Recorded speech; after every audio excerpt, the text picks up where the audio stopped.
All right, I'd like to go ahead and call this meeting to order. Ms. Gary, a roll call, please. Mr. Cordray? Here. Mr. Rossi? Here. Mr. Souza? Here. If you would please stand for the pledge. I pledge allegiance to the flag of the United States of America and to the republic for which it stands, one nation, under God, indivisible, with liberty and justice for all.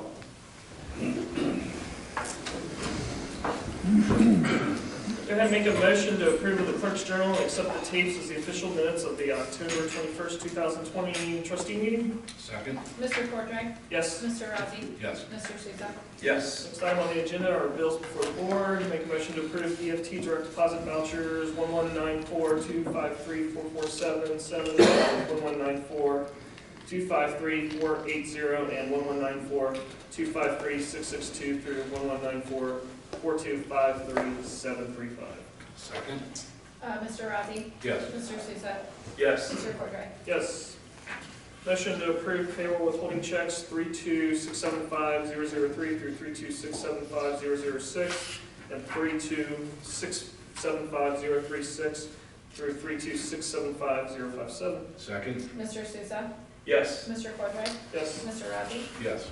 Motion to approve EFT direct deposit vouchers 1195056041 through 1195056112. Second. Mr. Cordray? Yes. Mr. Souza? Yes. Mr. Rossi? Yes.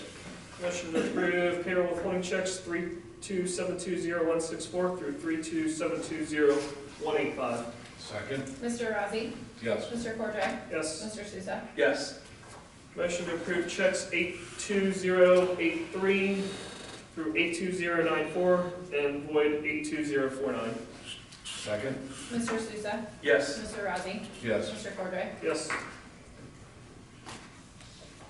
And motion to approve checks 82095 through 82111 through and 82116 through 82134, voiding 82053, 82112, 82113, 82114, and 82115. Second. Mr. Cordray? Yes. Mr. Souza? Yes. Mr. Rossi? Yes.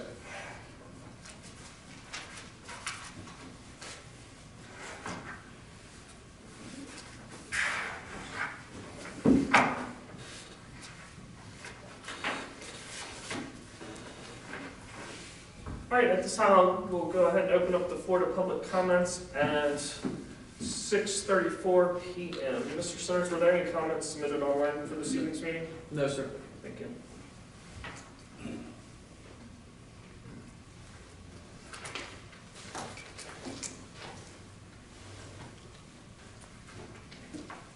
Good evening. And sir, if you would, for the record, will you please state your name and address? Yes. Thank you. My name is Edmund Apple. I live at 10638 Schlotman Road in the township. My comments tonight are in reference to the agricultural exemption and development at 10718 Schlotman Road. This started off as me just trying to get people's thoughts together after last week. A lot of emotion and a lot going on. With input from many of the neighbors, it's grown a little bit, but I think it's important that we go through some of the information here. First, I want to apologize for some of the comments last week, me included. There was some raw emotion, which can be harsh and sometimes not in best favor. I had just found out 2 days before the last meeting that this all was going on. So I apologize for that, and I'll try to be a little more calm tonight. Stutter a little as I'm a little nervous, but second, a shout out to the police, fire, and rescue. Again, comments made. We have no issues with the services you guys provide, and we intend nothing to be critical of what you guys do. So please, there are comments that I made last week. I know you guys, and I've actually been reinforced from people that you are capable of handling a chemical fire. Not me. But the police and others too, so I don't want to go there. And of course, in this case, if there aren't any issues, you guys are the ones who get the calls. If there's an accident on 48, you get the call. If there's a fire with chemicals or issue fire, you guys get the calls. None of us are going to get the calls. So you're in the front lines. We appreciate that. what I want to do tonight is reiterate some of our main concerns we have. Number one is safety, and it's the intersection of Route 48 and Schwab. We've all had close calls there. A lot of us have been very close. A number of us have been involved with accidents at the end of the street. It's a very dangerous intersection. There's no clear view north on 48 when you come out of our road or on the opposite side because there's a hump in the road. If you don't sit there and wait, and you just pull out like people do, you're nailed. And it happens all the time. So that is it. The other part about that intersection is the north part and the south part of the road don't even line up straight. They're offset a little bit. So not only do you try to make a turn left or right, even if you go straight, you can't go straight. You have to sort of jog through that intersection too. Very dangerous situation. We know with added people, there's going to be more accidents. It's just a fact of life. So that is our number one concern. Number two is also safety.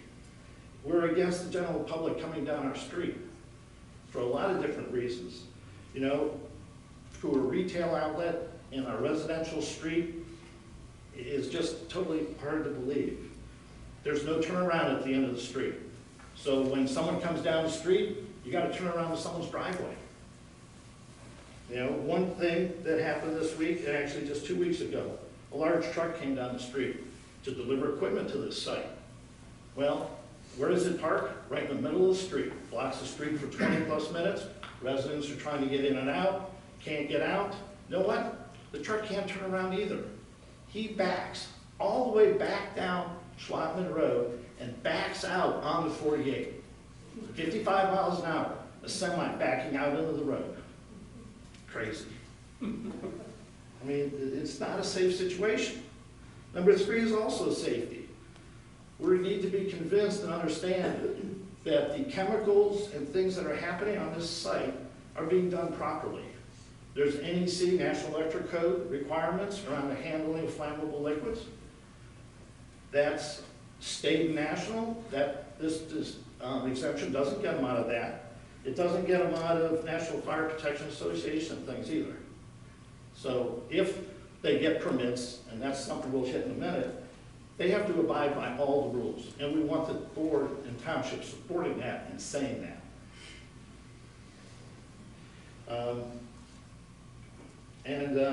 We also know that they haven't gotten a permit for they have a permit for cultivation. From our understanding, they do not have a permit for processing.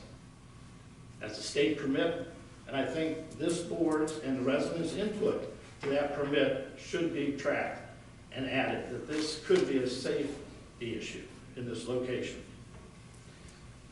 And again, I'm back to safety. We want to be sure the other codes, not just the ones dealing with flammables, are being followed.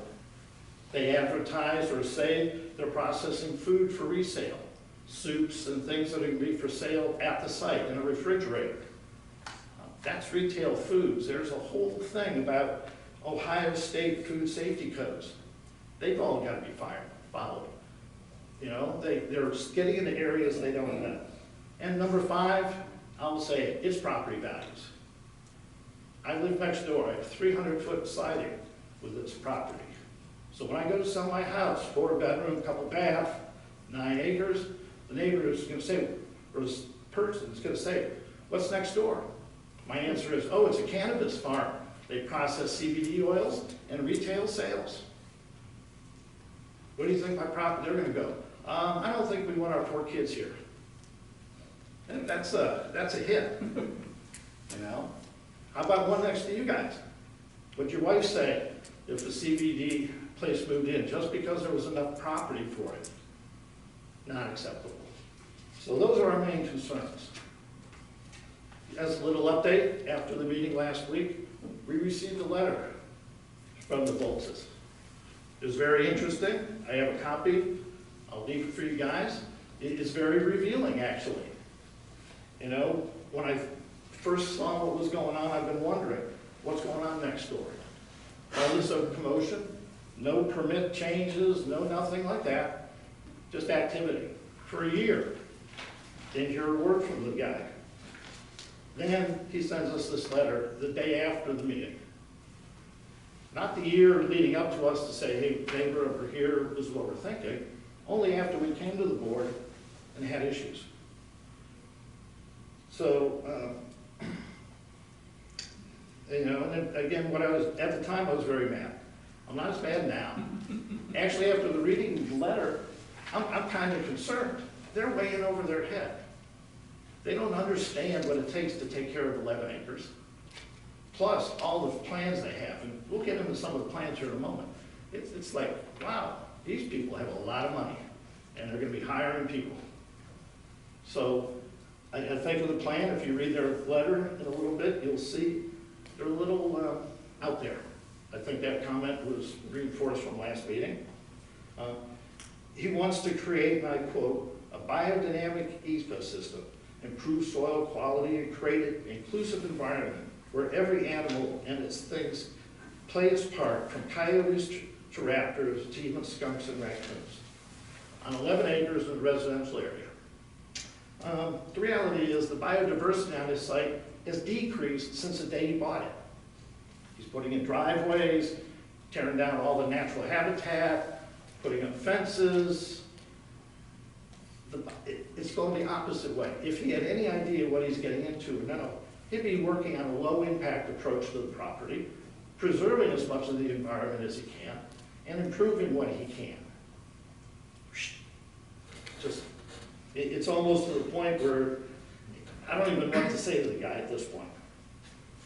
Tilling some microbes and chemicals in the soil and releasing some ladybugs is not going to change the reality of what we're all tied together on the street due to the natural environmental scale.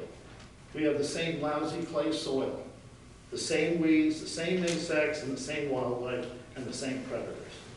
If they were serious about this, they would take a much lower impact approach. They purchased property in the wrong location. They have this great dream. I love people with dreams. But on 11 acres in a residential area, you can't create a separate ecosystem. It's just, you can't even go down that road. Another thing is the parking space up front. There was parking for workers and guests in the email that was, or the letter that was received by the township a few weeks ago. That now is a space for 10 wheelchair accessible vans or 60 normal cars for events. So changed again, 2 weeks, here we are, different story, 2 weeks. The newest item on the list of things to do on the property is to use the future home. That's not permitted yet on the property since it's R1. They have one house. They want to put a caretaker's house in. They wanted the house to be used for recent spinal injury victims a week or two at a time as they leave the hospital. Sounds like agricultural exemption to me. You know, where does it come from? That I'm pretty sure, and I've talked to my sister who's a doctor in neurology. She laughed when she heard it. And she goes, well, the state isn't going to let anyone spend insurance money or any of this. I said, I know, but this is what's in this guy's plan. So we don't know what he's really going to do. He's got so many things out there on his plate. Sir, if you don't mind, I just want to, just for a moment, because I know we had the last meeting and we discussed, obviously the challenges from the township's perspective that we have in doing any of this regulation or whatnot, given the current status of how the property's been classified now. What's your ask from the township at this point? And I'm just getting into that really. That was my end of the update at this point. And a lot of this, I've had input from people that they want things said, so please. No, that's fine. I just want to get to, yeah, I mean. Well, the first thing is, we feel the township zoning department did not act in good faith for the residents of Schlatten Road in this case. I think the statement at the last meeting from the zoning department was, I worked with the Boltzes and even recommended they use this exemption to get around permits. I think that was the term, and that was pretty much the statement. I can assure you, because I recall the meeting, I know that comment was not made, that he worked to get around a permit. But I work with permits. But the whole thing of our zoning department working on giving an exemption like this is kind of interesting. To us, vehicles like this that move township property out of the control of the township is only the benefit of the one individual. not the benefit of the neighbors, the township, the schools, and everything else that lose out. So to us, the township should focus on only allowing these things under very strict duress and should actively fight against them. Yeah, I agree. If we had that, and we had that discussion last meeting, if we had that type of control, then I think that we would be having a different conversation, Yeah. for sure. And I'm trying to be as constructive as possible here. So I do think that when these things come up, the board and the service providers should know about it and have input to the zoning saying, hey, is there a safety issue with this? Is there something else with this? So please, in the future, because what we are running up against, I've been living here, I've lived in this house 33 years. The accelerated growth that is coming is going to run this place over if we're not ready. Just this week, I got a letter from an investment firm looking for me to recommend purchasing property in Warren County for investment purposes. It's coming. And there are going to be other people trying to grab property. Now that they see this worked, I'm sure there'll be more. So please, we want the zoning department to understand these are not good for the township and should be shared with you guys ahead of time before they're approved so you have time to respond. I understand after it's over, it's over. You can't do anything, we can't do anything. We're there. On the township, on the board itself, it was very discouraging last week. I didn't know much about what was going on. But to come in and hear your hands were tied repeatedly was not a good thing. We came in not knowing a lot, wanting to learn and wanting your help. Please don't say your hands are tied when people come and ask for help. Now granted, the help is limited. We understand that. Laws are laws. We work around it. But there are things that can be done by the board. You guys have power. You know, like getting with our state representative. Instead of just yelling out the name to us last week, it could have been said, hey, we'll work with you. Here's the, we're part of this. We agree with you. We didn't hear any of that. We just got our hands are tied. So, very frustrating.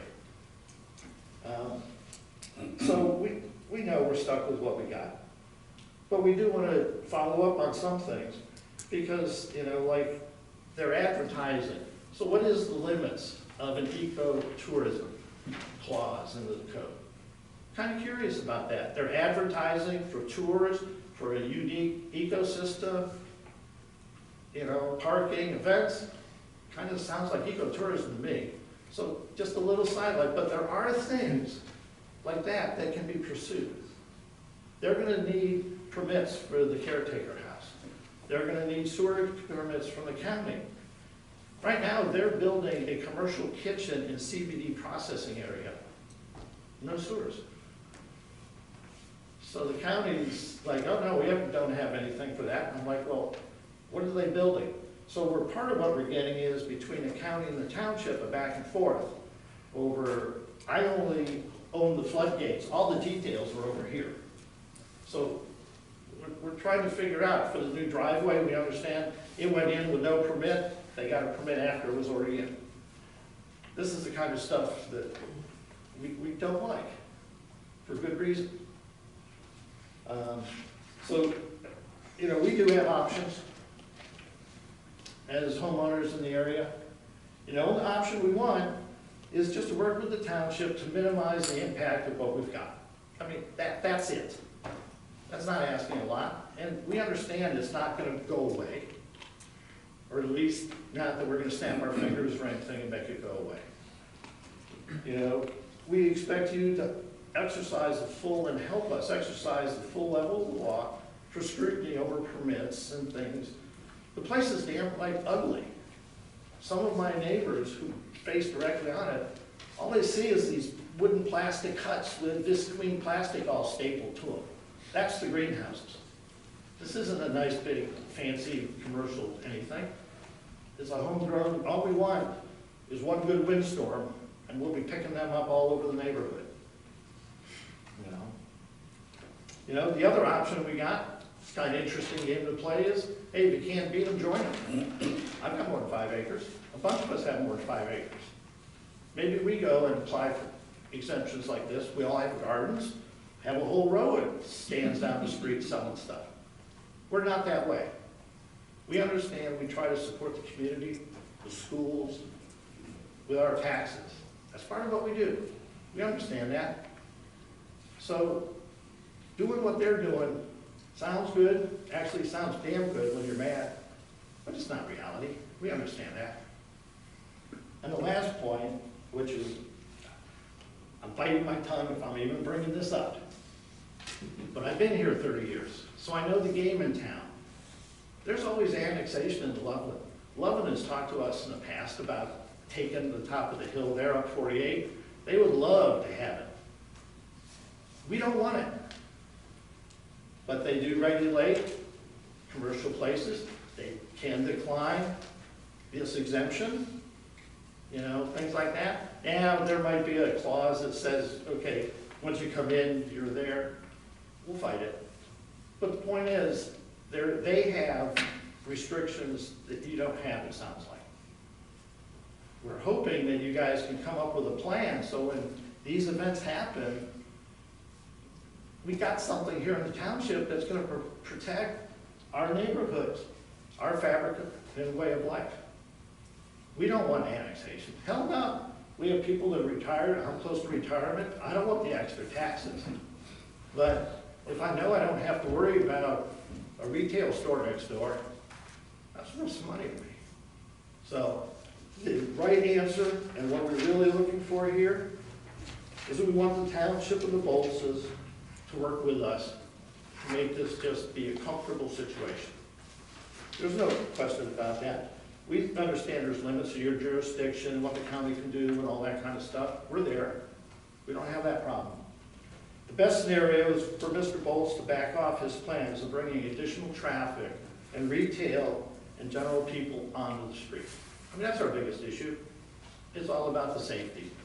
We all live in this area, have property for the privacy and the ability to do what we want with our property.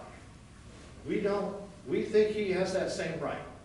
Now, we might not agree with CBD and cannabis growing, but he's got that right.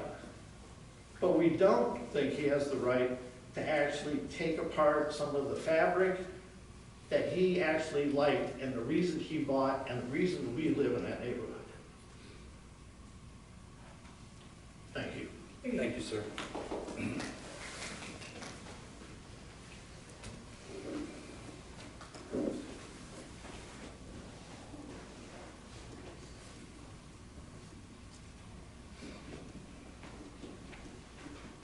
Good evening. I'm Brenda Thompson. I live at 10888 Schlottman Road. In full disclosure, while my driveway is on Schlottman Road in Hamilton Township, my house is actually in Goshen Township in Claremont County. We have the lovely situation of having the county line go through our property. There are no buildings in our Warren County, Hamilton Township property. So, but you have to understand that our only access to our house is via Schlottman Road. It is a dead-end road. That is what it is. I very much appreciate that the Boltes are facing some unique disability challenges because of his paraplegic condition. I appreciate that he wants to do a lot with supporting other people. However, an agricultural exemption does not include providing post-surgery, rehabilitation, transition care in a rural area. It does not include providing fundraising concerts on a dead-end residential street. Both of those are things that Mr. Bolts included in his letter to us. I don't know whether or not he disclosed that to Mr. Kramer before he approved the agricultural exemption. I think that's something that needs to be reviewed. The second thing I want to ask of you, as Mr. Eccles said, safety is our biggest concern. That's where the township can help us the most.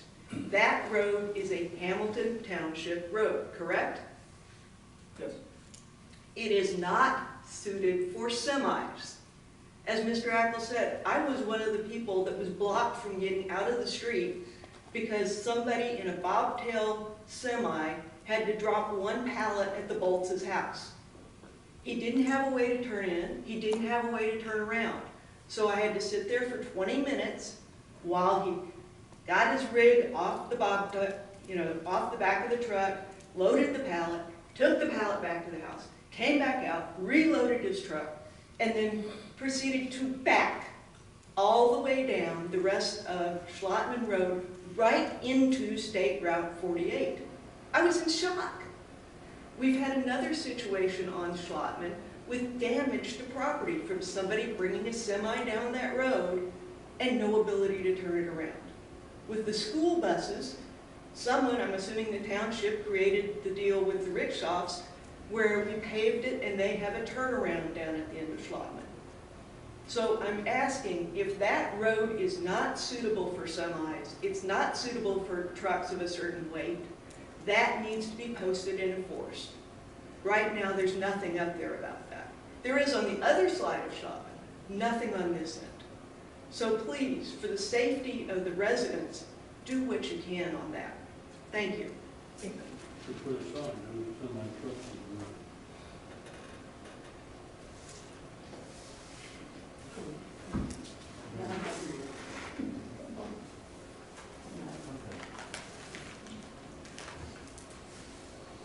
All right, with that, I will go ahead and close the floor to public comments at 6:58 p.m.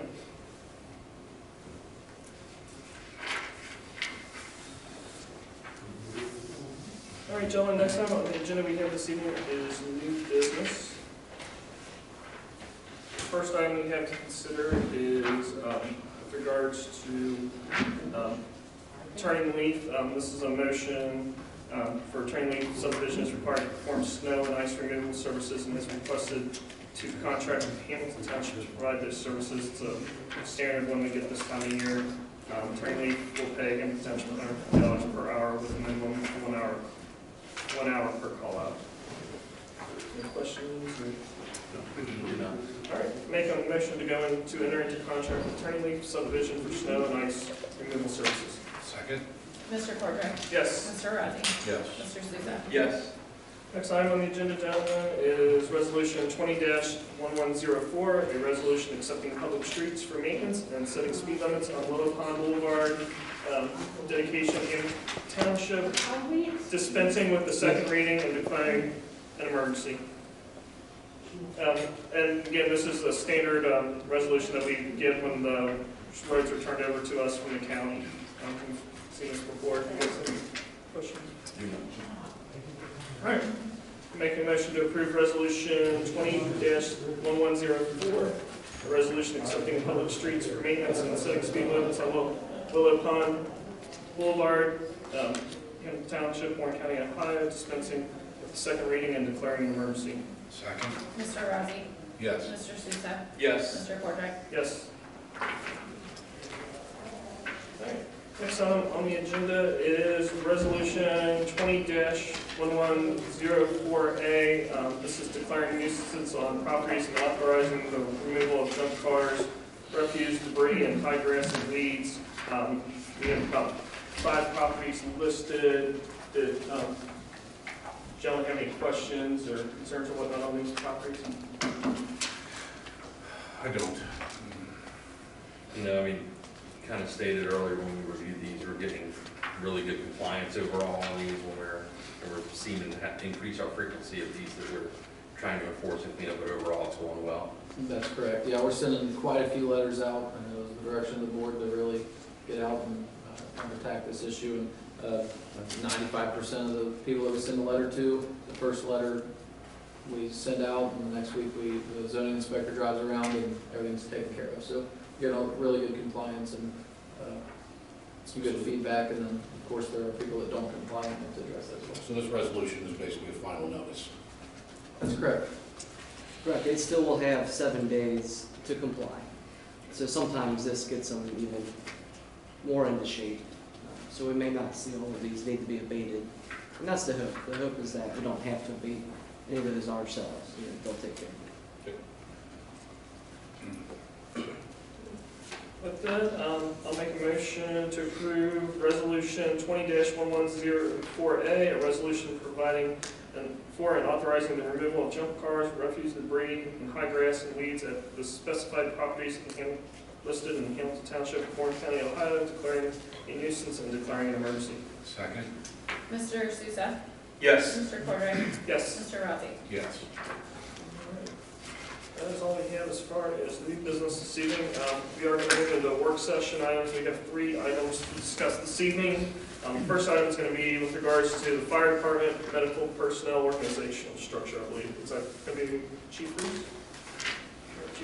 So this is an idea that we've been kind of kicking around for a little over a year. Spoke with our medical director, and he spoke positively towards it. It's something that I kind of want to put in my back pocket for now, to have it. We get into a point where we're not receiving firefighter EMT applications, but this also might be a way to supplement our paramedics. It would be a medical personnel only versus we would hire somebody or have a part-time position for a paramedic or an EMT who doesn't have their fire card. They wouldn't do firefighting. They would only be there to staff the ambulance.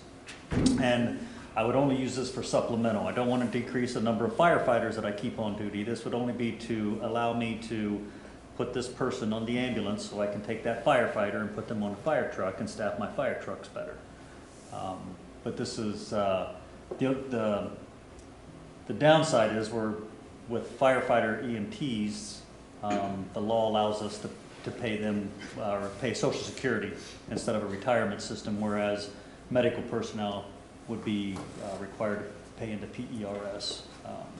So we'll have to figure that into the cost of the employees, and I've been kind of working with the pay range as well to try to keep that competitive, but yet still make room for the PERS side of it. So this would be a limited number of people, 3 to 6, which would allow me 1 or 2 per shift.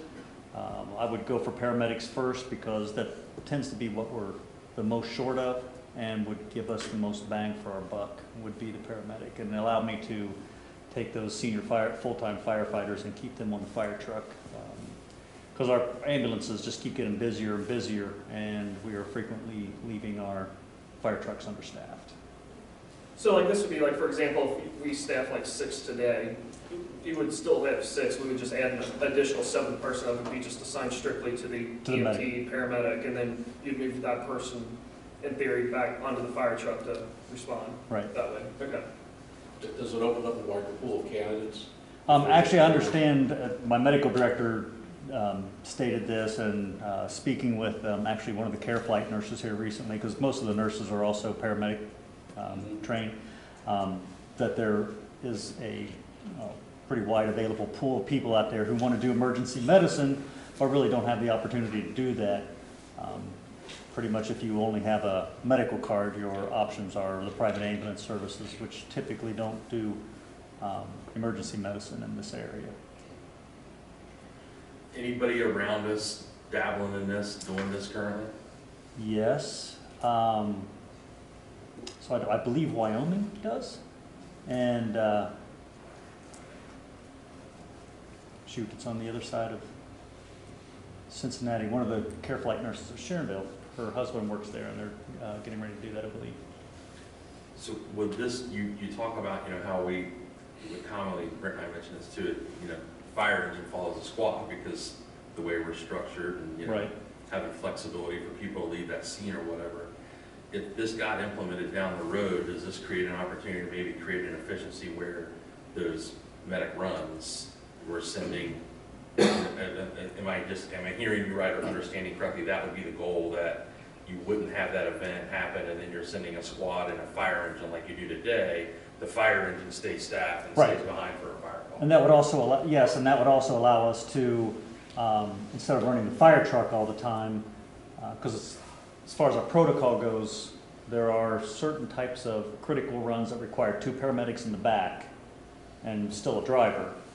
So instead of sending the engine to follow the medic, because that's where the second paramedic is on the engine, we would we'd still leave 2 on the engine, take the 3rd person who is now the extra staff on there, or the upstaffing for the engine, that paramedic would do a chase car, and we'd have the ambulance go with a chase car.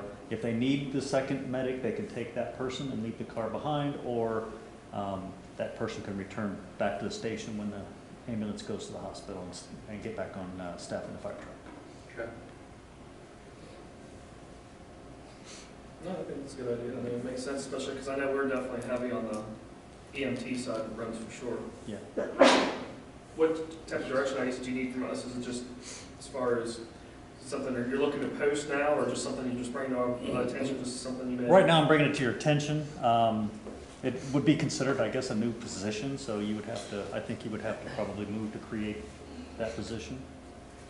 Is that something, I mean, we were looking to do now, as far as, I mean, obviously, you probably want to see budget impact and everything like that, but I mean, I like the idea, I think it makes sense. I think tonight was just to get it on your radar and get your opinion on whether we should move forward and bring kind of pay structure back and what that would look like. Yeah, I mean, And sorry. Oh, no, you're fine. additionally, I have spoke with union representatives on this, because obviously there's the whole labor side of things as well, you know, worry about taking jobs, that kind of thing, and this in no way do I have any intent of decreasing the number of firefighters that I have on duty. The idea is that this would supplement to allow me to better use those firefighters and better staff fire trucks when they roll out. I think that sounds good. Yeah, I think that's the important thing. As long as we're keeping kind of our numbers still, and this is a supplement, then I think it makes a lot of sense for us. I'm good.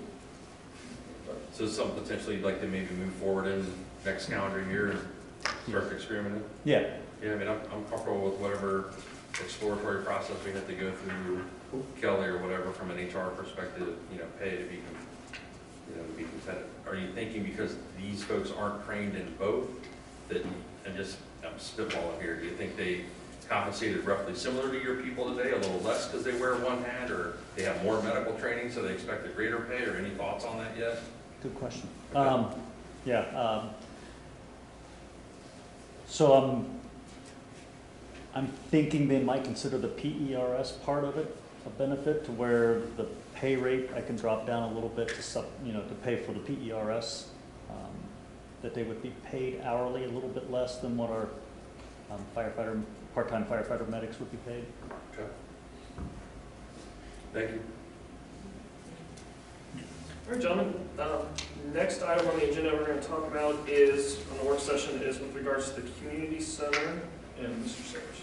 Yes, sir. So you all budgeted about, I think, $20,000 for the community center upgrades or repairs, and with the building material costs increasing over the coronavirus pandemic, the cost came back at $34,254 for the foundation replacement, cleanup with 3-year warranty, and then for the software repairs and gutter system was $1,476. So this is more than we budgeted for. So we wanted to bring it to you guys in a meeting to see what direction you wanted to go. If you want to hold off until prices, building material may drop, or if you want us to, look at reappropriating and move forward. So is there any indication of that happening, prices dropping in building materials? I think I we mean, this is have the mainly same. concrete block and steel. Correct. Yeah, we have no indication. I don't think steel's gonna go down anytime soon. Have we, just as you got these two numbers from was it Cook Construction, I was just spending this much money, and I'm not opposed to investing a little bit more if that's what it takes to get it up to par, but as far as maybe seeking out additional bids, at this point, since we're spending that kind of money, I feel a little bit more comfortable at least having one or two other estimates just to kind of compare that to. Yeah, we discussed that. Of course, anything under 50, we don't have to, but just for sake of transparency and everything, we looked into kind of going out with other bids, but for the timeliness of you guys wanting it done by the end of the year, since it was budgeted for this year, we didn't think we would get it in time. So this was a contact that Kenny knows and knows the work quality, and so the guy was able to fit us in. But we can certainly get other bids, but we're not sure if we'll get them back by the end of the year with how busy construction is. And we have bidded the gutter part of that. This was bidded out the last time. Just raising the foundation. Yeah, the gutter part, I'm not. They were lower the last time. We had 4 different contractors at that time, but this was last year. I did not do it this time. Yeah, the gutter part I'm not, but obviously $34,000 price tag right off the bat. I mean, I'm not as concerned, I mean, I wanted to get the community center up and running about. We chatted about this a little bit, Kenny and Brent and I too. I mean, it depends on if we want it done by the end of the year or not. I think that's what it sounded like is our decision, if we want this expedited. I don't think it's a bad idea to get a couple of quotes and not necessarily put it out for bid, but get at least a couple of more quotes for price comparison. We have to accept the reality that it might be January, February before the work's done. Yeah. I don't know if that's a big deal. I mean, I'm not too, I mean, we've had to close this law. I want to make sure we do it right, but I want to do right by our taxpayers as well. I don't want to just for the sake of this. I mean, if we come back and find out we're not going to get movement for 6 more months, then we might need to have another conversation. But I think if there's an opportunity, if you have additional contacts where maybe get at least one other comparable bid, if not 2 would be ideal, but at least one other to say, hey, what do you think it would take? And then we can make a decision pretty quick on that. I just would feel more comfortable getting the price tag. No, I like that. And if it does go into January, we'll need to reappropriate, because that's not budgeted in the 21 budget. But then that what we budgeted would carry over, obviously, the 20,000 that we didn't spend on this. It would roll into the unencumbered of this year, but and then you would need to reappropriate. But I'm comfortable with that. I mean, like I said, I don't want to, for the sake of just doing it, I want to make sure we. No, I agree. Yeah. We'll bring back more bids. You got that? Go ahead. Are you sure? Yeah, I agree. Where I was gonna go is, unfortunately, COVID's kind of trending in the wrong direction. So even if we had this done tomorrow, I don't know that we're in a position to open it to the community and start using it. Whereas when we were talking about this a month or 2 ago, and I think in our mindset, we're always hopeful that it's gonna get better and go away sooner rather than later. I think it's definitely, fiscally the right thing to do. We don't have an immediate use, for this space to slow down just a hair, get another quote or 2. It's a pretty substantial scope of work. When you look at jacking up a building, lifting a building, and basically taking out and replacing a foundation, I don't think it, is likely out of whack or just to the responsibility of the taxpayers. I agree, we give another quote or 2. We'll bring it back to the next meeting. Okay, hopefully. We'll try. All right, thank you. All right, gentlemen, next item we have on the agenda tonight is with regards to the CARES Act project and funding. Okay, so this one we've discussed, 3 work sessions now? Yes. So now we have the kind of proposed list. The Hamilton Township received $1.2 million in CARES funding. Kind of called around to different jurisdictions around us and people we know. A lot of places seem to be just dumping it straight into salaries of EMS or EMS and police. The direction of this board was 1, reinvest in the community through small business and nonprofit grant program where you had us set aside $300,000, and then to actually use this funding as it was made for or wanted to be used for, which is create projects that can make things touchless, help the community be able to stay at home and watch, be involved in their local government without having to come into the building, things of that nature. So that's largely how this list came to be, along with mitigating commonly shared items, commonly shared areas, things of that nature. So with that, would you like me to go through, just kind of run through the items, or do you guys want to ask questions on the list you have in front of you? How would you like me to do it? Either. You could go through the items, not to go line by line, but I can go pretty quick. yeah, hit the big things and the reason why we're doing it, and the fact that we have to do this. Okay. Oh, well, yeah. Which has been- Well, let's start with that. We have to do So, it. yeah, that's a really good thing, especially for people at home. So the money that we don't use will go back to Warren County, and there are other communities that are, they will accept it and they will use it.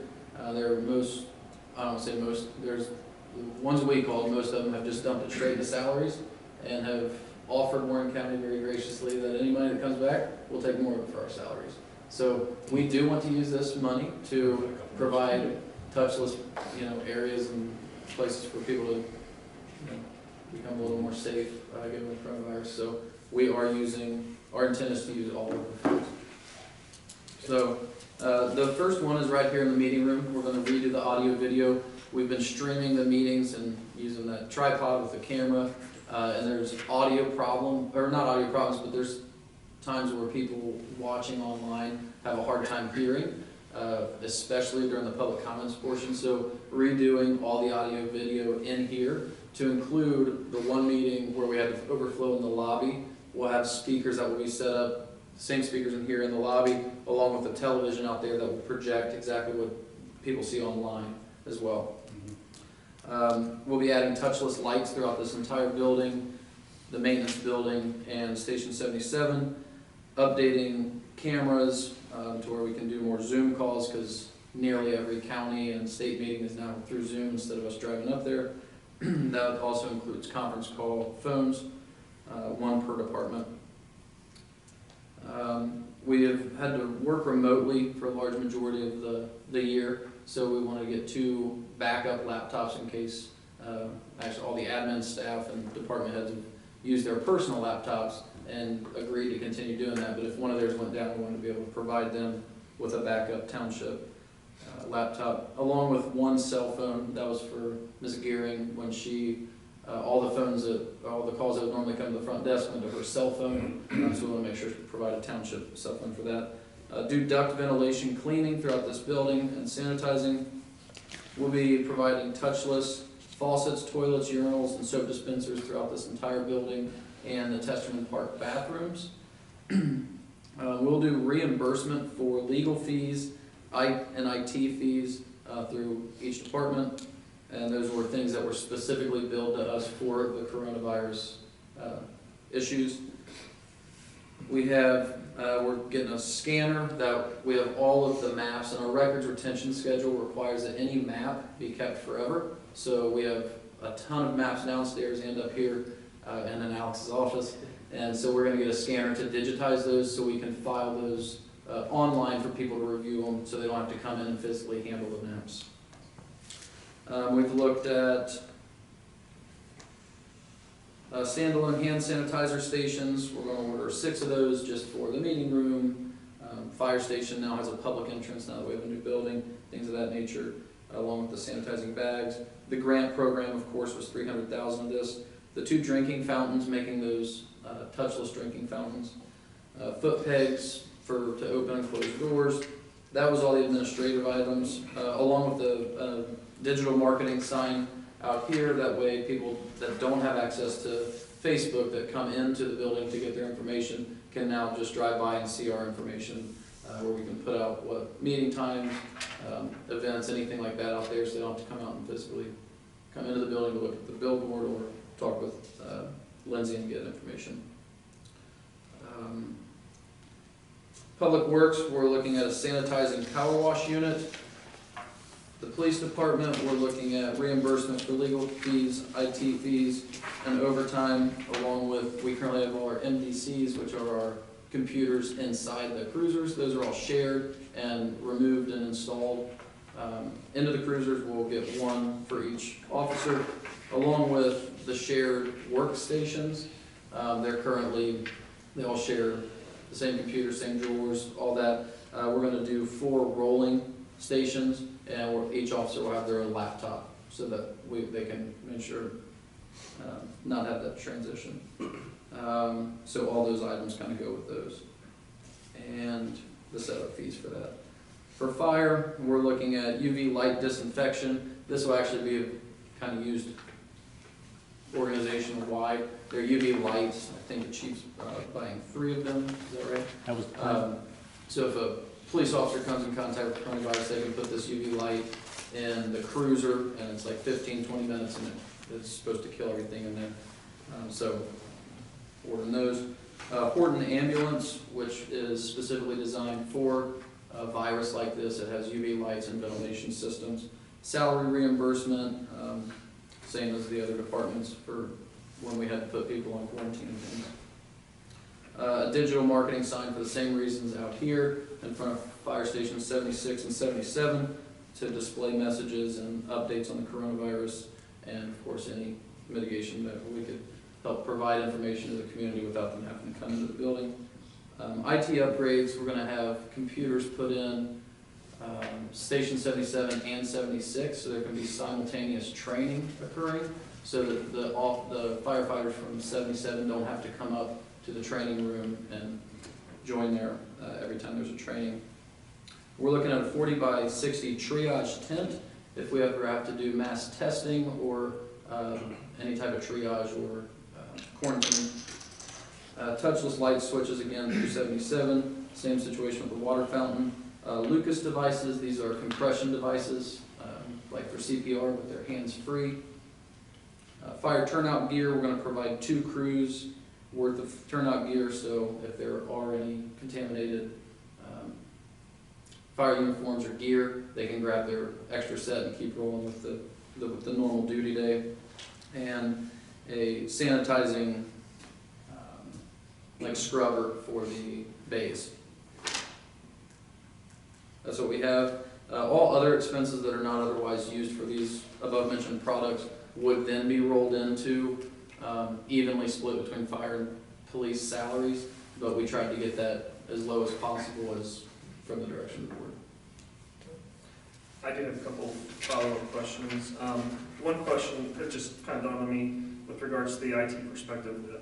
Do we have the ability, and would it be wise to look at investing in, I guess, even stronger like security for our records and whatnot? I mean, I don't know where we're at right now, but is that something that we could use CARES Act money for, like to protect our records further? Is there, I mean, do we, I guess, you know what I mean, like, should we invest in, I mean, So- we know cybercrime is up big time with. Yeah, the CARES funding is very specific, and there's items on here that Mr. Yoder didn't approve. This has to have his name and his firm's legal opinion confirming that this is appropriate for the funds. And so everything that we've gone through was specific to making, mitigating contact, mitigating shared space, messaging so people don't have to come in buildings, things like that. I'm not sure your opinion. Yeah, I think that would be a stretch dealing with security issues. It's more Like about medical records, things of that nature, I think. That we may, I don't know, I'm just trying to think, like, is that something we should be looking to kind of protect? I think that would raise eyebrows from an auditor, to be blunt. There's not really any guidance that's out there to suggest or rely upon to say IT security components or something that are unaccounted for expense associated with the COVID impact. Mr. Corder, just as an add-on to that, with dealing with our IT, he does include that in. We do a monthly service. He includes the maximum security that we can get for here. He's always on So we're, that. okay, We and are that's why highly, we're we're highly protected, and that's why you guys don't get a lot of the spam like we used to get gotcha. previous on that. Can I add one more thing? It's not on here, I just remembered. So we budgeted in the 2021 budget to gate this back area for security of our police vehicles that aren't in use. And that was gonna have a keypad entry. So we will continue with the fencing of that area, but we are using CARES funding to provide a touchless gate. So we'll pay for the fence, but CARES funding we will use for the gate itself. That's not on here, and that's gonna be, oh, is that on the admin? It is reflected on here. Sorry, I just didn't say it then. Then the only other question I had is on the fire side with regards to the Horton ambulance. I mean, I know we're not spending money just for the sake of spending money, so just kind of explain, I just want further clarification on why does it make sense from an operational standpoint, why do we need a new ambulance? And it's just kind of like, as far as like, because it's, the way it's outfitted, I mean, it can be used for more than just if we have issues with COVID. It could be like if there's a chemical thing, or, I mean, is there more, can we use that day to day along with possible other? Yes. Okay. And actually, our COVID runs are daily, so it would definitely be used on a regular basis. And the disinfection and air filtration systems in there are greater protection for our crews at that point in time. But yeah, it would be used on a day-to-day basis. So we would use it just as much for regular runs as we would? Yeah. Would that be, so would that be replacing the current ambulance we have, or would we just have an additional one, and that would probably be one of our main ones, I'd imagine we would use at that point? It would become a front line. Our 2015 would become our backup, and our 2008 or 2008 we would probably look at getting rid of that one. Those are all the questions I had. Gentlemen, did you guys have? I guess my thought is just a high level fundamental to you guys as the department heads. So we're seeing a lot of our peers dump this in salaries. This approach affords us an opportunity to address a lot of things that we probably would not do otherwise with our traditional tax dollars. It probably sets us up nicely in a period to not make some of these investments down the road because they're getting done, but are you guys all comfortable with this plan, or would you rather see, maybe not do this line or this line and have more money go to a salary fund? What's your intent? We've talked about going this direction, are you guys in support of this and in favor of this plan? I mean, it's an unprecedented opportunity to get these kind of dollars that basically are use it or lose it. It's gonna go to our neighbor if we don't do something along Well, that. I think the big question, I don't know if we answered was, I mean, salaries are pretty much right in line with what we budgeted for 2020, correct? I mean, there's a few, obviously, they're listed here, but we're not really out of whack of any of our departments with regards to salary at this point, correct? That's correct. I mean, we have strong reserves across the board. Yeah, I think your question is, if we dump it in salaries, then more just goes into unencumbered versus Right, I mean, doing capital I projects. just wanna make sure we're giving you guys a voice and, in this plan and how we're using these funds as well. They're your departments, I mean, long-term, I mean, doing ambulance, I mean, from a large ticket asset, getting a new fire engine as a result of the crash, we've got a relatively, I mean, being in a position where needing a big ticket item in your ladder truck down the road, but we wouldn't be looking at buying a large piece of fire equipment, for quite some time, right? Right, and these moves here will aid in setting us up to replace that ladder truck in the near future. Not having to put out funds for the Right. things that we're replacing here. Do you guys, I mean, I guess not speak now for hold your peace kind of thing, are you guys fine with these? I mean, I know you brought these items to discuss them with Brent. Is there anything you guys want to see added, taken away, or are you guys completely comfortable?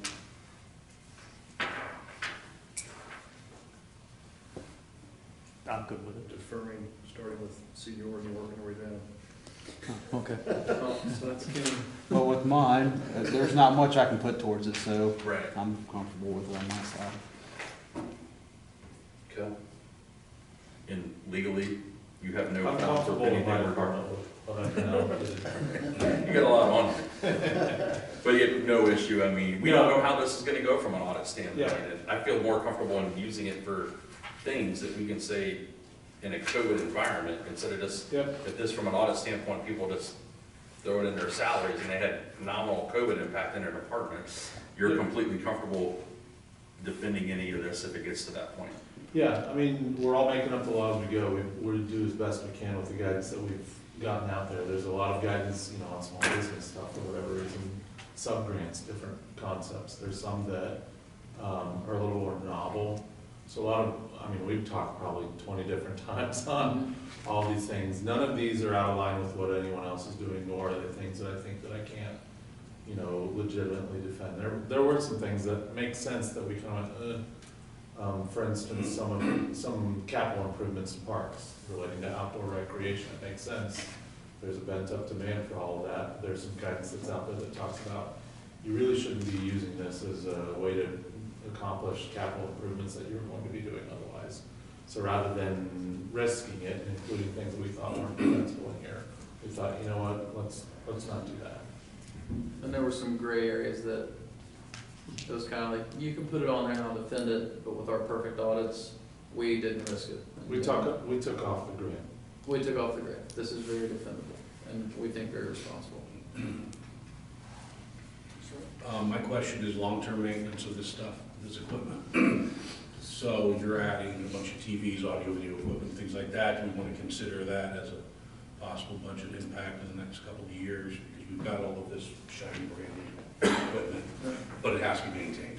Yeah, and I think, I don't think you can do this without considering that, that maintenance is gonna occur in the future. The one thing we did was all of these are one-time expenses. Sure. So there were ways of getting $1 a lease for items with a capital up front. We made, to include audio video services you can purchase. We made this one-time expense, and then we could take the responsibility of maintaining everything on this list. Of course, you buy an ambulance, there's gonna be maintenance with it. Sure. To include just the audio video stuff. So yeah, it's in the future. I think it's there, but all of these are one-time purchases, is how we viewed it. All of this touchless equipment, which touchless isn't necessarily new technology, but what kind of maintenance is it you need into the future? The biggest thing with that kind of stuff, it's battery operated, so just replacing batteries, usually once a year. AA batteries, that's usually what most of them are, AA, AAA. So it's just upkeep and maintenance of that. The digital signage, is that something that we can maintain as well? And we'll program, we'll go programming it, I'm sure. Yeah, so we'd run electric to each one, and we would program it internally. Okay. And then what we did with the audio video, not only did we get the best bang for our buck here, but it's also an expandable too. We can also add on to it later on, at a later time if we need to. The signs are a big ticket Yeah. out of all this, and the number's a little higher on this draft than what we went over earlier. Yeah, Is there a reason. a reason for that, or to the point we made earlier about the community center, and we're doing this quickly because of the timeline we're under, but if we find any cost savings in this or comes in less, that just is money then that rolls into the salary portion, correct? That's right, and I think there will be many items on here that will fall under, we budgeted a little higher, and will actually come in a little lower. The signs, yeah, from this morning till now, Alex got involved, and the facade needs to match a little bit to the building that's standing in front of us. So, question that's gonna increase the price a little bit. Zoning signage. Yeah, but they'll look really nice. But yeah, Mark, I think almost every one of these, we put a small buffer in, and then anything. I mean, the small stuff, buying computers and things like that, you have a pretty real number, you know it Yeah. is what it is. But it's going so quickly and everybody's doing the same thing in the community with these dollars, these vendors have to be like, I mean, it's the golden goose right now. Their Best ballpark. quarter ever. To include, just the gate, he said the ballpark estimate was, I said, you know, if 10,000, 20,000, like, I just need to know general. And he said, yeah, between 10 and 20,000. So, I mean, that's how general some of them are, because they're so busy, and then some of them you can see they're down to the penny exact dollar amount. So, yeah, definitely, you knew the time constraint. And again, all of this has to be invoiced by the 31st of December. That's correct, so, and just stopping my road wrong. So the plan is, you guys give the approval for all of these items, add to, remove list, items from, wherever you give approval to, the next meeting, which is on the 18th, we will have specific line items, which Ellen and Kurt will work together to make, you know, we have legal fees, and every one of our budgets will have CARES legal fees, CARES contracted services, and we'll bring a resolution to appropriate those funds specifically into those CARES line items. That'll happen on the 18th, and everything will be submitted. It's due on the 20th to the county. We'll do it on the 19th. Mr. Chairman? Yes, absolutely. This was, I talked to the county auditor, not about this, but about getting ready for my fiscal report for September, just asking him about our, our second half draw, which I'll talk about later. But just so you know, he asked, kind of just to support everything you guys are talking about. County Auditor Matt Nolan, as y'all know, he's great to work with. And he said, I said, what are you guys doing with your CARES Act funding? And I said, well, that's why you asked, because we've got a meeting tonight. And I just highlighted a few things that I remember from the previous meeting. And so anyway, we talked about that, but he did, obviously confirm, because we had the kind of heart-to-heart talk of, well, wait a minute, here's the money, and we're coming up with good ideas of how to spend it.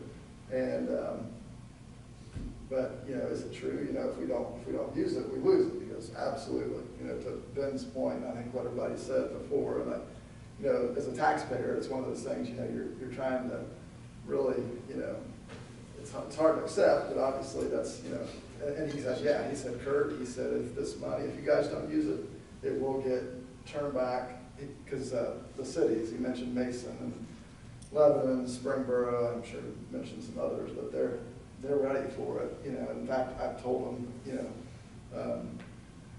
be on hold, and I'll let you know, because if any of this money's turned back, so he obviously has an interest. This is a bit difficult to change this mindset. Yeah, and so it is.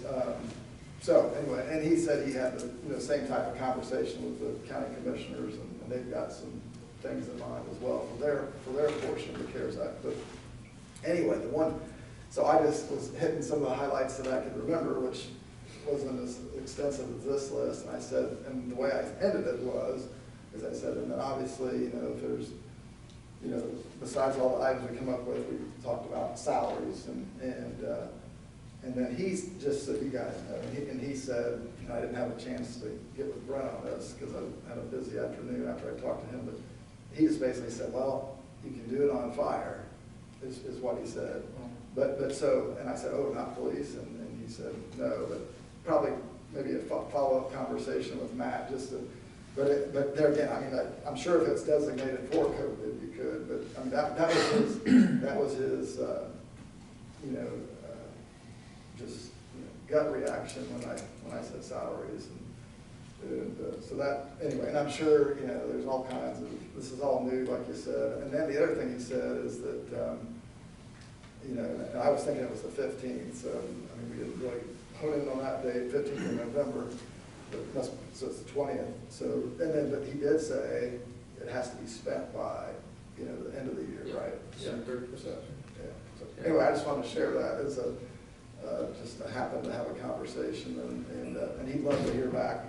You know, I told him I could. Yeah, I'll definitely give him this. We'll definitely look into the salaries line on, you know, that. And thanks for bringing that up. And Joe saying that switch of mind. This was really difficult because we're a very fiscally conservative group, and to spend $1.2 million in 2 months. It was a difficult task to really. I mean, we walked every inch of the building saying, what can we do?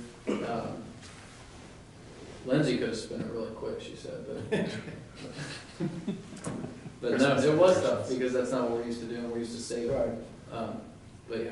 No, I think it's gonna be on a real good path for us this, I mean, it's a one-time, hopefully a one-time deal, hopefully we don't have to go through this. So, I mean, if we can take advantage of it and do it right, I think again, it just sets the township up even in a better position going forward, because we're not having to spend, taking this out of our capital budget to make some of these upgrades. Some of the things we talked about as a board, like the audio, video especially, that's something I know Mr. Rossi and I both pushed for when we first took office, and to kind of be able to kind of really upgrade that to the point where I think it'll be a real benefit for the residents and to see that, I think, and great for the taxpayers that we're not taking it out of the general fund or, you know, capital budget to do something like that. And again, when it comes to fire and police safety, to be able to upgrade those items, I think is always a benefit. I do have one just follow-up, and just because I saw the grant program, I'll have Mr. Stuser or Mr. Centers, if you don't mind, if you could just kind of a brief update where we're at with that, since we're kind of. There's a handful of applications submitted. Any more come in since this morning? No, sir. We have 3 in and a lot of phone calls, just of interest and questions. One concern, it hasn't come in a lot, but a couple, was that, is this public record? I don't know if I want my profit loss statement, W-9 being public record. And it is, and we have to be very forthcoming about that. And, you know, if you file with the county, it's the same situation. So some people might be hesitant to apply for that reason, but right now we have 3 applications, and I think we're getting ready to have a handful more. I know Alex has been in contact with businesses. We have a Chamber of Commerce meeting tomorrow where we're taking a bunch of printed hard copies to pass out to all the businesses at the Chamber. And then Alex was talking about visiting the strip malls and just going door to door handing out applications.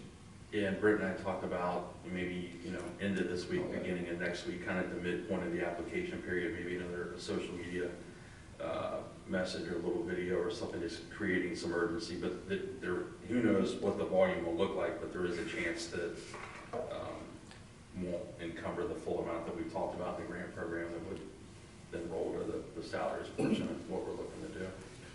I mean, is there, I guess, and obviously this is up for board's discussion as well, I mean, is there an opportunity if we get to the point where we feel like the numbers aren't as high, do we have a discussion to make it a little bit more substantial and beneficial to those that have applied? Is that something we look at, should discuss? Can we kind of adjust that, or are we kind of locked in kind of where we're at? I think we could do whatever. My opinion is I think what we've done really for the size of businesses we're talking about versus other programs is really very equitable and fair as it's structured now, the amount that it's at.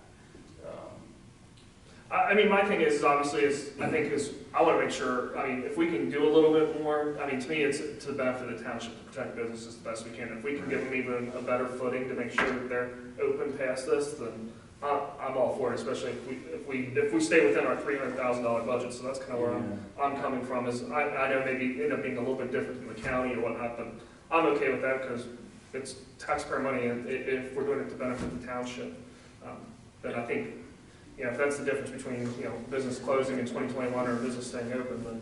I think perception-wise too, though, I would have an issue with, we communicated that amount out there, and it's a really quick-moving program and timeline, and then to change that up to somebody come back and may not be sensible, right? But if somebody come back and says, "Well, I wasn't interested in a $10,000 grant, but man, if you would have, if I knew you were going to make it 20 or 25, on day 10, Well, that's That's a fair little, point. right, Yeah. it's a little sketchy.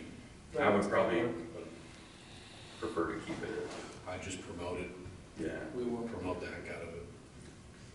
I think we'll probably get close to the number. It's make some more outreach and some events, and knowing the nature of business owners and how quickly they might move on things like this at times. It's day 3 of our application period. Some in the audience might have had it submitted the morning of day 1, you never know, but some of them might bring it in on the 13th and the last day at 4 o'clock too. So Just for clarifying, does this include those businesses in the incorporated part of the township? Like, are businesses in Mainville eligible, for example? Businesses and nonprofits as far as. anywhere in the footprint. Okay, of the township. good. I just want to make sure, because we may have some businesses in Mainville that may think, oh, well, I'm in Mainville, I'm not in the unincorporated I part. think about every one of them is called NASCAR. Okay, good. Yes. Well, that's good to hear that they're. Yeah, they were. Good. And it is, I don't know if it's explicitly spelled out, but a lot of call them, we let them know. In one of the applications, we had the dates of nonprofit local church, so. That's all I had, Joe. But did you have anybody else have any more items, touch points on this work session item before we move on? All right, with that, we will move on to the fiscal officer's report. I will turn it over to Mr. Weber. Thank you very much, Daryl. Yeah, so in talking to the county auditor, so we just received our second half settlement here in September. And thank you for letting me push that back to this meeting, appreciate that. And the next meeting, I'll give you the October financial report. So, yeah, September, so second half draw, and all told, it was about $4.7 million that we received in our second half draw. First half was around $5.1 million, so it was down about $400,000. So I thought, that's why I called Matt Nolan, the auditor, just to ask. I had my own theory, and but threw it out there, and he agreed that that's what it was. I was just, wondered if it was because of, COVID or not. We didn't see any impact from the first half settlement, in April. But yes, sir. Did Mr. Nolan kind of relate to you at all? Is he seeing an uptick in delinquencies in the area? That's what I was going to get to. He basically says that he hasn't. He said that he's not aware of any uptick in delinquencies, in the township. And I didn't ask him, but I kind of jumped to the conclusion it's probably the way it was, countywide as well. But I did not ask him that question. But he mentioned he wasn't aware, off the top of his head. In fact, I was getting him at lunchtime, I think, so he was not in the office, but he wasn't aware of anything off the top of his head on that. So I just said, well, is it a function of, I asked the question, a function of just the fact that some folks, when they pay their property taxes in February, sometimes they go ahead and pay for the whole year. And he said, yeah, absolutely, that's what it is. He said, generally we see, 55 to 60% of the folks, or of the revenue comes in on the first half draw. So if you look at our numbers, in the 5.1 million out of the total 9.8 million, it's round figures, but it's about 52%. So, and he said usually it's 55 to 60%. So I think we're right in line, and he, in his memory, thought that that's about the way it was, a year ago. So in 2019. So really, so far we seem to be unimpacted, property tax wise by COVID, and that's in general. There may be there may be some impact with delinquencies, but it was very negligible, if any. So that's that part, and then the overall, just the spreadsheet that you guys probably have there. Did you guys get those? I don't know. You might have left in our packet the last Oh, meeting. that could be, yeah, absolutely. Okay, well, anyway, I can run over it real quick. So we're, this is through September, so 75% of the year complete. And we have received, 101% of what we projected to receive in revenue, which is good. And this doesn't include the homestead draw either, which will be in the next, the October revenue. So it's really good. So we received today, we received a little over $12.2 million, and our budget was a little over 12.1.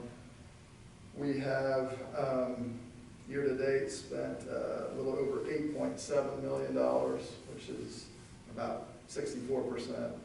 So it's right, expenditure 64%, 75% through the year. So that's good, right where you want to be, in my estimation.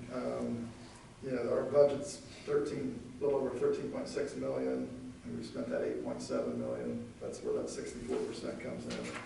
Our cash balance to date is just a little over 14.7 million.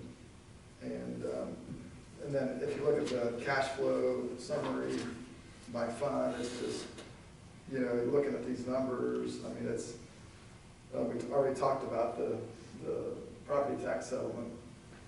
And then, the gas tax there again, which is a very small percentage of our revenue. But it's back to about $30,000 a month. That's about what it, would be normally, pre-COVID. So that's good. So I think we've seen traffic, definitely is down, but yeah, I think it's picking up. You're starting to see some of these backups again. So with just giving you some fund balances on some of the funds that have 500,000 or more, and then you got general funds just a little over 2.2 million. Gas tax is almost 600,000. Road and bridge, it's about a little over 1.6 million. Police district, about 3.3 million. The permissive motor vehicle license tax is 558,000. Let's see here, and then the fire and EMS is right at 4.3 million. And I think that is, nope, I think there's one more. There is, the road levy fund, right now is with the second half draw is at 726,000. So that is it, I believe.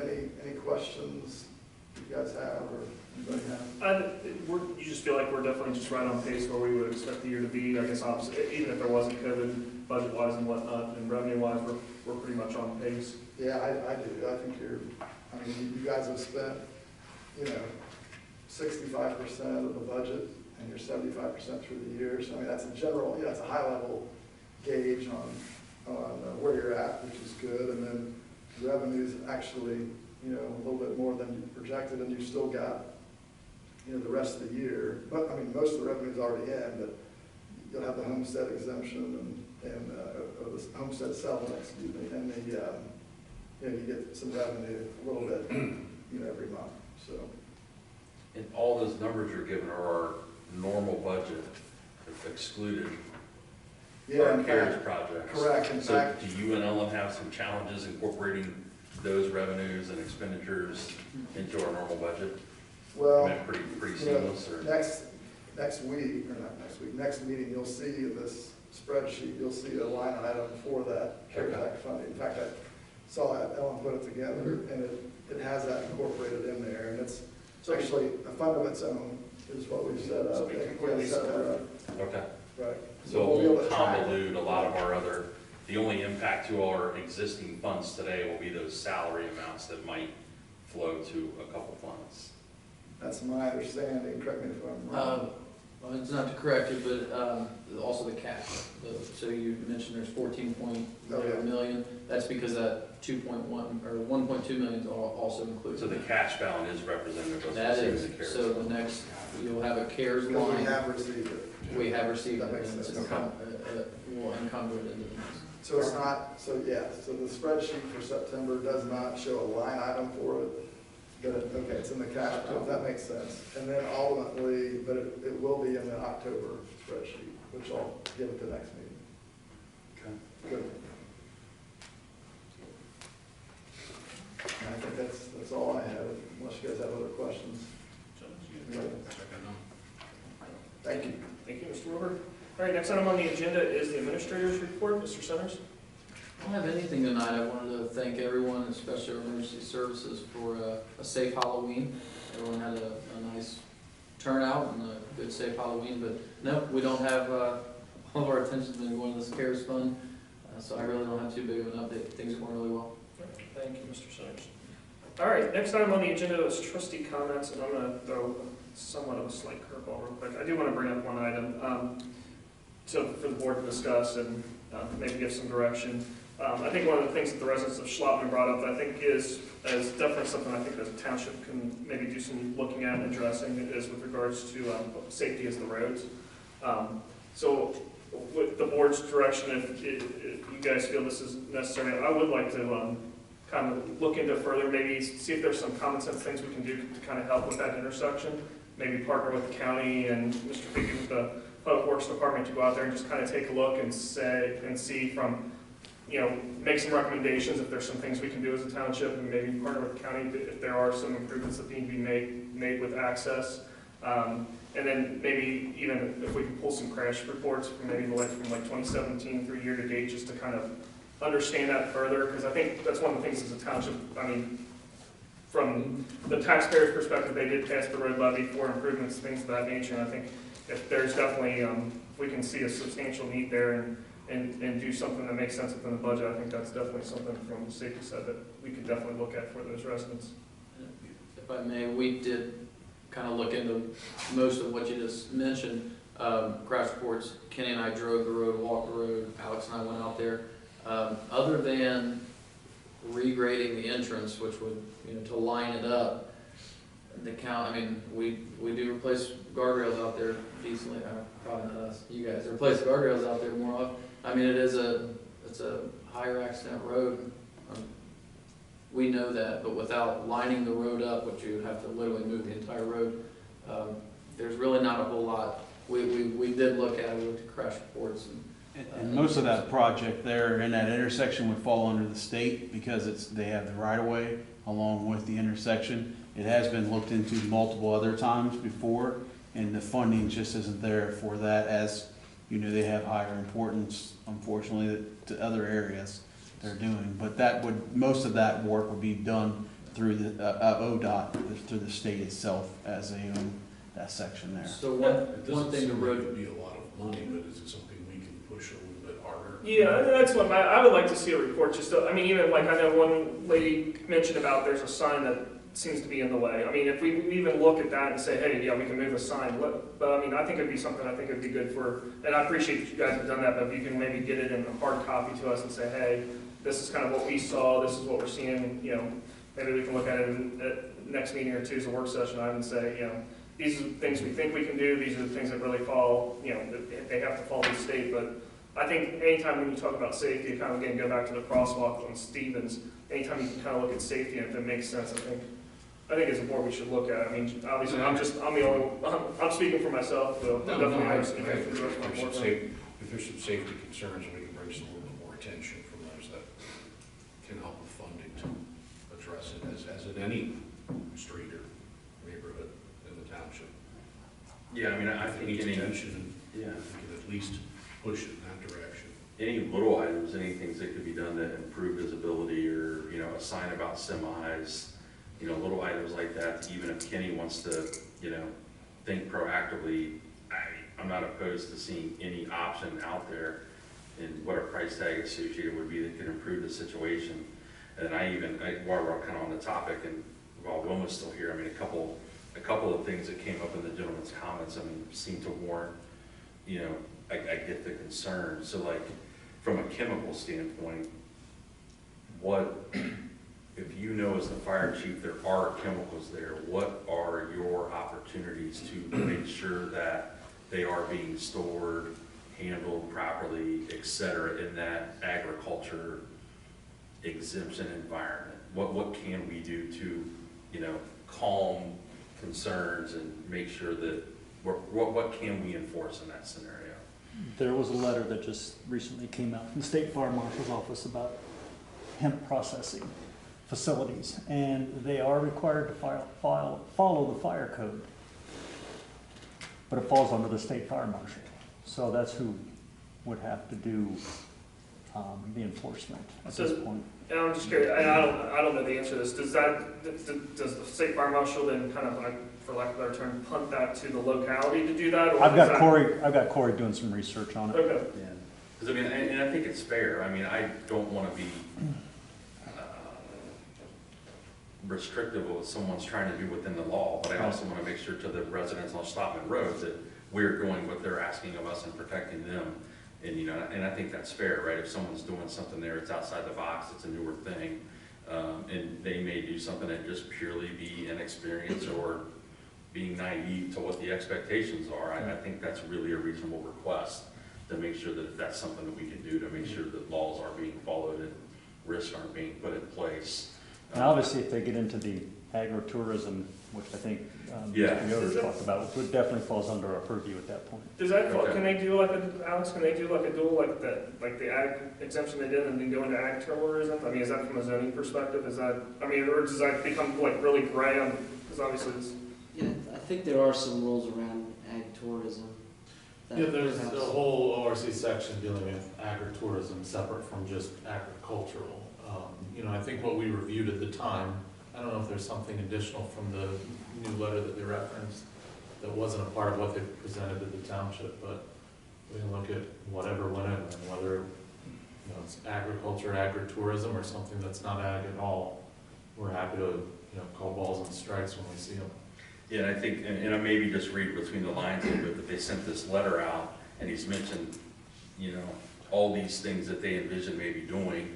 We're probably not aware of all those things that they may be doing, and some of those things may not be able to be done. Like when they, I mean, I get the good nature of wanting to bring people there for a therapeutic or rehabilitative, you know, hey, we've experienced this, we can help you, but I can't imagine if there's any type of compensation or something involved in that seems totally sensible, that would not fall under an ag exemption, you know, any kind of lodging or That's also, rehab. they submitted this letter to us, they had conversations with us. It's not, a letter's not enforceable. Sure. He hasn't done anything on Right. that property that's enforceable. So, yeah, if it gets to what he put in that letter, Right. that's a different conversation. Right. And if I may, yes, Mr. Sousa, that conversation came up, that if they do anything different with their principal house and try to add another caregiver house and maybe another house, that does not fall under the exemption. So that would come under township zoning. All normal processes would apply. Probably a BZA variance. So they would have to get a variance and Most and get approval for that. Something along those lines. Am I going down the right path here? Yeah, you are. I mean, a bit of it kind of is a evolving thing as ag uses expand and want to add this and then want to add that, and then they add something that you go, wait a minute, hold on. Right. So, yeah, I would just caution of going too far down that now, the what Right. if scenarios. But yeah, of course, there's things, if they want to build a skyscraper, that wouldn't be ag. Right. That's a great point. I don't want to keep going on this. I think some of it might be real quick, just reactionary to what they do. You know, it's hard to know at this point, are they going to be able to do everything that they outline? You know, they say they want to, they try to, but, you know, I guess we'll just have to wait and see what the impact is actually going to be. So we have the ability, if we feel like it's outside of that permitted ag exemption, we then have the ability to call balls and strikes at that point and say, hey, wait a minute, you know, that doesn't fall under this, what the exemption is, so you're gonna have to get through whatever certain steps, whether through zoning or whatever, to see if that's even gonna get approved. It's not like a blanket, hey, it's a free-for-all and good luck. I mean, we do have some stop points if we feel like, hey, they're kind of really outside of what that permit it is. Sure. All right, I apologize, Alderman, I just want to get some clarification on that and whatnot. To move on to the trustee comments, Mr. Sousa? No, just had the opportunity to bring a couple there for questions for the slotman. I want to thank the community for their support, our community and Broad community for the school renewal yesterday. It's a large stakeholder in the community and provides some fiscal stability that trickles down to the township residents and their kids and students, property values and things like that. So that's a good thing, and it was nice. Halloween was a beautiful evening. It felt normal sitting outside around some neighbors in a little bonfire in the driveway and seeing kids come up socially distanced and grabbing candy out of a table at the end of the driveway. So that was good to see. That's about all I've got. Yeah, I saw your neighborhood doing quite some activity. We had 10 kids. That's a long neighborhood. As a matter of fact, I think I heard an engine at the other end of the neighborhood that never made it back towards my house. So. Long walks. Yeah, that's a long walk. Man. But anyway, I heard it. yeah, I mean, it was a beautiful night, but we didn't have the traffic that we did even last year, so they must have gone somewhere else. That's usually what a lot of the kids do. The houses are too far apart to live along. So you're not allowed to drive golf carts on the road, so. Don't tell my neighbor that. It was a nice night. It was a very nice night. Hey, Trust me. Oh, go ahead. Say something Oh, absolutely. about the, Mr. Chairman, about the Schlotman thing and the semis and all that. I think one thought, just as I know at the county level, we've had a rough time, prohibiting trucks, anywhere. Unless the bridge is, posted, or has a load limit on it.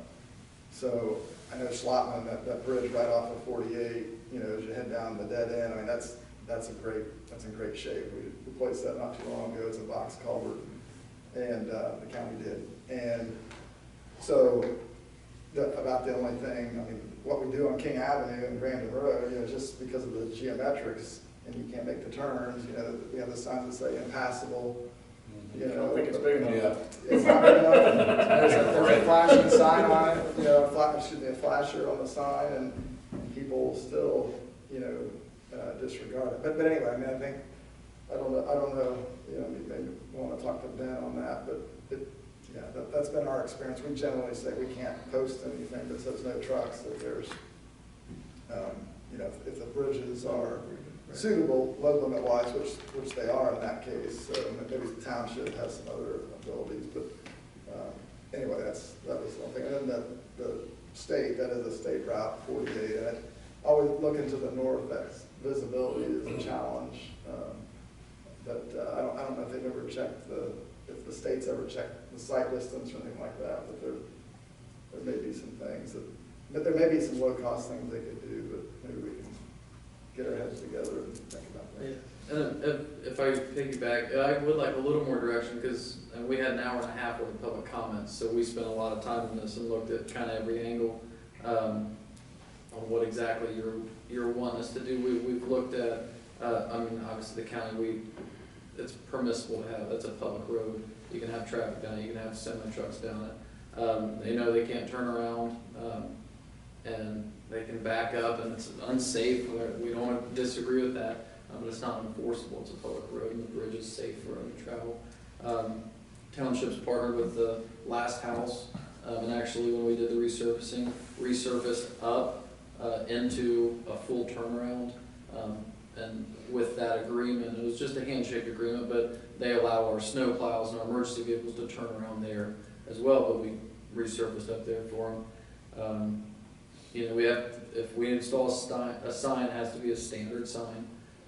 So we've kind of looked at every angle, so I just don't know what direction. I mean, we had an hour and a half worth of public comments. No, They're extremely serious. No, and I have no doubt in my mind that you guys did. I think for me, honestly, I just want to see something in writing. I want to see, I guess another second look, just to say, hey, is there anything that, maybe it's ideas like to bring to the board and say, hey, we think we might be able to do this, we think we might be able to do that. This is really out of, again, if it can't be done because it's state regulations, I don't think any of us are wanting to try and reinvent the wheel, but I mean, maybe is there some way, hey, we can't do this, but we think there's an opportunity where we can kind of push the state or the county to help us get some part of an issue addressed. I mean, I think it's worth a look, just to something, I guess, tangible for us to see and have a conversation, all of us together, and say, hey, yeah, in the end, we did our due diligence, and this is where we're at. We think we can do this. We think we can push this, or we may come back and say, like,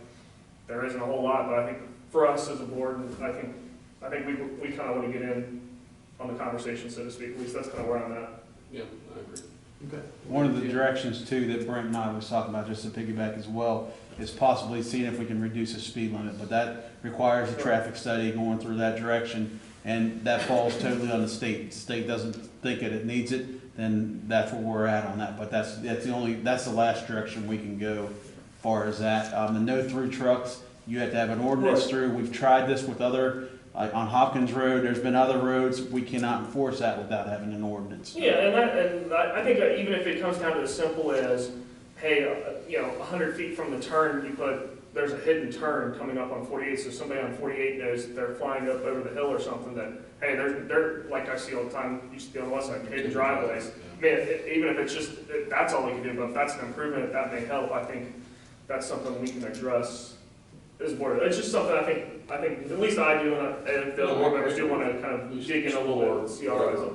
Points can be addressed, whatever we can address, if anything. Yeah, I mean, I think is any proactive conversation, even with the property owner, like an expectation around semi-truck deliveries, was that a total one-off? Or is that something they're gonna get once a week? And if you're getting it once a week, it is negatively impacting your neighbors. And can you find a way to accommodate maybe, some gravel or something at the entrance of your property, whatever, to accommodate that truck, getting off the road? Or if that's a vendor they're gonna work with regularly, can it come in something a little smaller than a semi? So it's not anything that we can do to make the residents feel like that we're hearing their concerns and we're turning over the stones we can to, address those issues. Yeah, and I don't want to sound like. Right, no, it's fair. But we have looked into, and there's also the impact, there's another business, they say they don't want people traveling on the road for a bit. There's already an existing business on that road that strangers go to. So if we're restrictive, it might affect that business that's been existing there for a while. Right. So. Well, I don't think it's a public road, so I don't think we can be too terribly restrictive at all. Right. I mean, I think we understand that, but I think like I said, if we can get all of our eyes together and maybe have a conversation, we might be able to come up with something, and we might not. I'm not saying guaranteeing one way or the other, but I think I want to dive into it. Yeah, we'll get it to you right at the next meeting. Mr. Russell, did you have any comments? I'm good. All right. The only things I had, gentlemen, just again, to reiterate Mr. Sousa and Mr. Russell's point with Little Manning Schools, definitely last night was a great night for the school district. Not only for the township, but as a resident, and as a father of 2 boys there, glad to see that we got that secured for the school district. It was great to see on Halloween, my subdivision, we were packed. I mean, I ran out of candy within an hour. I mean, it was insane. But it was great to see all the Facebook posts about Halloween and with our police and fire being out. Community was definitely excited to see you guys out there. They definitely enjoyed that. And it was great to see. Perfect night for it, great community event. Just want to kind of mention, tease again, we are intending to do a Christmas tree lighting. I'd say plus, but more details to come. I know the staff's working hard on it. Appreciate all the hard work, and I think it's going to be something special for the community, and we're looking forward to rolling out the details.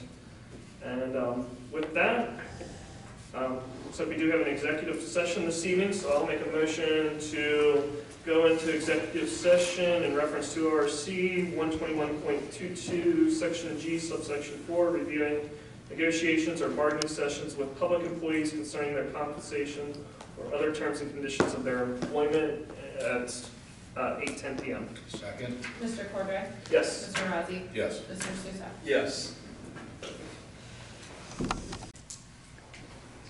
All right, I'd like to make a motion to come out of executive session at 8:31 p.m. Second? Mr. Razzi? Yes. Mr. Sousa? Yes. Mr. Cordray? Yes.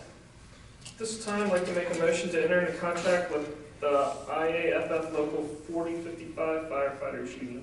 Second? Mr. Cordray? Yes. Mr. Sousa? Yes. Mr. Razzi? Yes. This time, I'll make a motion to adjourn at 8:31 p.m. Second? Mr. Rousey? Yes. Mr. Sousa? Yes. Mr. Cordray? Yes. All right, we're adjourned.